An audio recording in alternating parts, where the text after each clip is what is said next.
All right, Matthew, we are back for tutorial number 3, the last one for Instagram. This is going to be just a few tips and tricks that are going to be a little fun and a little bit more advanced. So this might be a tutorial that you revisit after you master the first two, but I just wanted to make sure that you have it. Okay, so we are right now looking at your Instagram page, and we know that I've already corrected this back of your t-shirt image. Something I might suggest is that you take another photo of it completely flat so you don't have any wrinkles, but that's a side note, so that you have that. Now, let's look at this image. Okay, it looks like we've got some of it cut off, which we've already learned how to fix, but it also looks like the coloring is a little off. It doesn't really match this red. So, hey, let's fix that. You wanna? All right, I'm gonna pretend you said yes. So, what we're gonna do, obviously Instagram's already open. We're going to press this blue button. I already have the picture saved and ready right here. Now, do you remember what that crucial button is to press? It is right over here. It's this little arrows, okay? It's going to give you the whole thing. Now, say you don't want that whole thing, that's okay too. You can press two fingers on the screen and toggle it however you would like it to be. Personally, let's see, I'm kind of liking it maybe about right there. I think that looks good. It shows that it's sort of the side of the shirt. So let's have it right there. We're going to go next. And here's where I'm going to show you some of these fun little editing things. I'm not going to go into detail because that could take all day, but I'm going to encourage you to listen to what I'm saying and then play around with it yourself. Play around with it. Don't necessarily post what you play with, but if you do and you hate it, there is a delete button, thank the Lord. So one of your most helpful buttons is in the middle. It looks like a sunshine. If you click that, it automatically edits. And as you can see, it just automatically, it's called Luxe, as you see at the very top. It just made it a little more bold, and the black, though, I think could be even blacker. I think that the contrast could be a little more stark. So you can also toggle with this, like you can make it even more, which gives you more black. You can do even less, which I don't know why you would do that for this photo, but for other photos. Personally, I'm not feeling this. It's usually my go-to just to see what it does. I'm not feeling it. I'm going to press the X button. So there are tons of filters, as you can see. This filter does a beautiful job at highlighting your logo. This, I believe it's Clarendon is the name of it. And all I did was click on it. Now, if you click and hold on it, you can hide it. Like if you hate that, you can drag it away and hide it, but we don't want to do that. But if you just, so what I did is, I'm on normal right now, and you see Clarendon at the bottom. I'm going to click on it, then I'm going to click again, and it gives me this scale. So I can say how much of that filter I want on there. And so I really like it all the way. I think it really makes that logo pop. I think the sun flare is really nice on it. So I'm going to click yes, I like that. Now, if I didn't, let's say, look at all of these different filters, like this one. That one does a great job, but I think personally it dulls your logo. So let's not do that one. Let's look at Ludwig.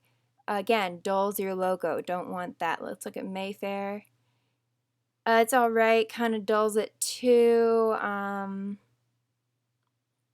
really thinking that I'm liking that very lo-fi. Lo-fi is probably a second favorite. If we tone that down just a little bit, that's pretty good. So that could be a potential. The Heffy is always a good one if you have an overexposed picture, meaning it's too bright. You need it to be darker, which is what this picture needs. So that's a great option for this as well. And then finally, I'm going to go and make it normal again. And then I'm going to click this manage button over here so you know what it is. What it is it just shows you all of the filters you have available to you. Now it looks like you have some that are not showing up because of I guess default filter, I don't know. So you just click here on the little circles and they're going to pop up. And say you find one you absolutely hate and you're never going to use, this is where you can go in and take it out. Here's one called Dog Patch. That's a new one they've added. They are always updating, like all these last ones are new.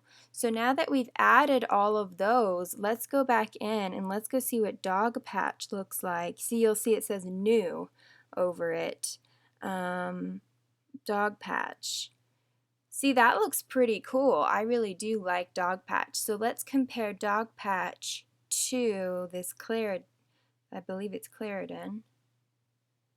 You know what? I like dog patch better. I think dog patch is a really great option for that, and I like the irony that it's called dog patch. Now, one thing I don't like, it's not bright enough. So here's something you can do. Once you have a filter, you can always go back to this Lux button and click it again, see what it does. I don't like what it did, so I'm going to X out of it, but you can always check it out. Then there's this little tool over here, this little screwdriver looking tool.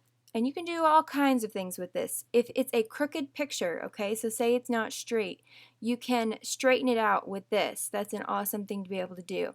You can even make it perspective-wise, so I'm going to do that with this one because you've got the t-shirt laying kind of away from the camera. So here, I'm going to show you. You've got it laying kind of away. So when I do this, I can bring it to where it looks like it is head-on looking at us. How cool is that? And then if I wanted to, I could also turn it. And I kind of like it turned a little bit this way because it puts the impact on your logo. A number one importantanto. I know that's not how you say that. Also, if you want to, you can flip around the picture in the top right hand corner. And these little grid marks are important. You can adjust how many there are. I recommend just doing the 3 rule of thirds. You want your main focus to be in a third, which it is right here. So we're just going to press yes. We like that. I think that Taylor, I keep calling you Taylor, Matthew. I think that's looking really great. So we're going to go ahead and just look at some of these other filters though, so you know what they mean. They're under this little tool again, this little highlighted in blue. Brightness is going to obviously affect the brightness. So if it's too dark, you can fix that. See if you wanted it to look completely just 2 colors. There you go. Takes out the sun. That makes it brighter. I don't like that toggle for this photo, so I'm going to X out of it. Contrast, again, you can edit up the contrast. That's kind of a nice thing to play with too. I like actually a little bit more contrast here so we can see your logo better. So I'm just going to turn that on a little bit. Structure. Okay, structure is going to change where the light falls in the image. So if you do have a sunburst, it's going to make it more obvious. For this, we do not need that, but that's what that's going to do. Warmth, that's going to make it more warm if you go to the right, more cool if you go to the left. We don't really need that. We have a really good happy medium for this photo.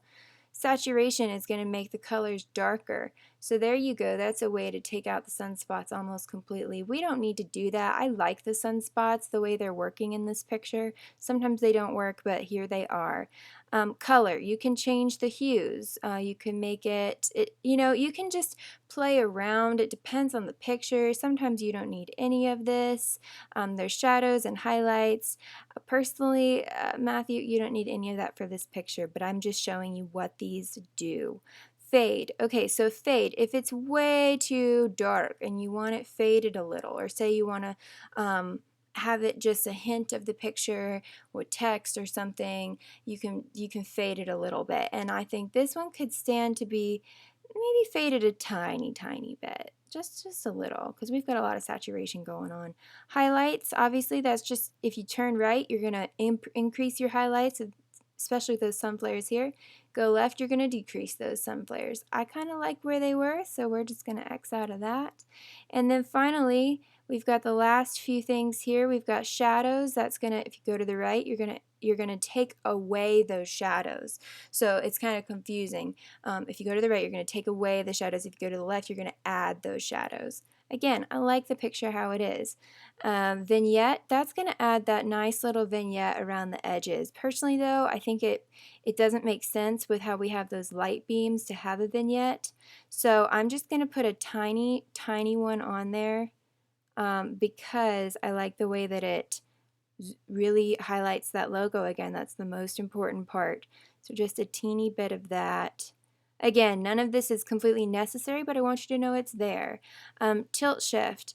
All right, this is cool if you want to highlight something specific. So it basically blurs out everything except what is either in the middle of a circle or in the middle of a line. So radial, as you can see, it just showed you that I could put it right over your logo, and it's going to kind of blur. I can also take 2 fingers and toggle it bigger, so it's going to blur everything else out except your logo. Now that would be cool in theory, but it kind of just makes this picture look blurry in this sense, so I'm not gonna keep that, but I wanted to show you the feature. Linear does the same thing. If you had a long bit of text, you can make it smaller, you can make it diagonal, and then it's going to make it all blurry except for that little part. But we're going to turn that off. That can be very helpful though for text-filled images. And finally, we have got sharpen. Sharpen is just going to, like it says, sharpen the image. Sometimes it's going to make it look pixelated, so be careful with that. I don't see it making a huge difference here. I kind of like that it sharpens up your logo, so I'm actually going to turn that on. I usually don't, but I'm going to turn it on here. So there's a down low on all the tools. I know I went through them very quickly, but honestly, playing around with them is your best friend. And if you want to just get back to home base, press this little circle to the left with all the sideways slashes in it. Go all the way, and if you want to just get back to normal, there is a normal one. However, I really like this, so I'm going to go ahead and click next. Now, I told you this before, and I really want to press on this again. Make sure you add your location, because you are a location-based. See, like my company, I work from anywhere, but you are only in Miami, so you want people to know you're in Miami. Make sure you put that. If you want to put the location of where the dogs are kept, you can. However, Miami's all that's needed. I'm going to put in here, check out, oh, I don't know.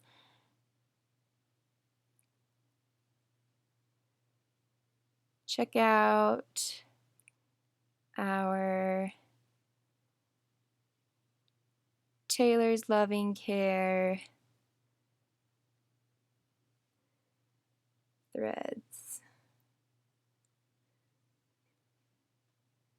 We're here for all your dog sitting and doggy daycare needs, and then I have hashtags. Now, I've added more hashtags in the description of one of the Instagram tutorial YouTube videos. It was the first one. It needs way more than this, but for the brevity of this tutorial, I'm going to leave it at that, okay? But it does need more. That's how people are going to find you. I'm going to press OK. Again, I'm going to click Twitter because I've got it set up for you that it's going to hit your Twitter account without you even having to cross post. Don't do Facebook because Facebook was going to go to your personal one and not your business page. I know that's confusing, but just trust me on that. So you go to Twitter and share as Doggy Daycare, or I'm sorry, Doggy Care TLC. And there you go. Look how awesome that looks. So then let's go back and look at it in comparison to your original one. So we see how much better that looks, huh? I hope you agree. You can see it side by side there. So let's just review on how to delete. We go to this one, we click these 3 buttons, and we say delete. Photos deleted, and there you go. You have a even more awesome looking profile so far.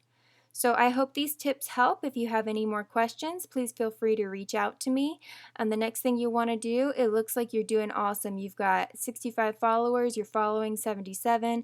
Make sure that you're following services, you know, dog care services or people who like dogs or accounts that are all about dogs. Go find that. They'll follow you. You'll get more clients. I promise you. Just wait for it. All right, Matthew, I hope this helped, and this concludes your Instagram tutorials. Up next, we will have Twitter and Facebook.